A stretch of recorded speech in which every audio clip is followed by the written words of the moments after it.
Springfield College yet again outdid themselves with their latest installment to the Martin Luther King Jr. Speaker Series.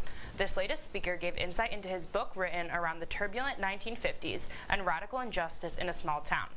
SCTV3's Kevin Geis has the story.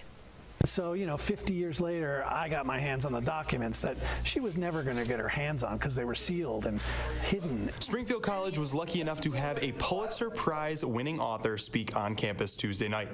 Gilbert King, author of Beneath a Ruthless Sun, spoke in Fuller Arts Center as part of the Martin Luther King Jr. Speaker Series. King spoke on topics such as being historically conscious of the world before us in order to better understand the present-day world. People need to be really aware of what our history is, and so I think sometimes by not acknowledging that past history, it's really impossible to look at current day situation like mass incarceration. Mass incarceration was born from Reconstruction.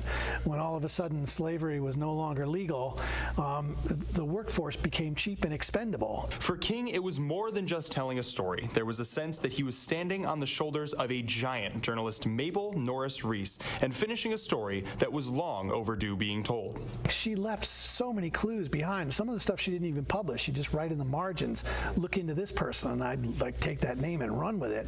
And sure enough, she was onto something. And so it was like trying to solve a mystery and going back in time and being a detective. And a lot of times I honestly, this sounds weird, but I honestly felt she was there with me. And I felt like we were looking together, and her presence was really always, I was always conscious of it. Despite the heavy topics and powerful change that is coming as a result of the research King has done, it has not changed his perspective on the power of journalism and the important work journalists do every day.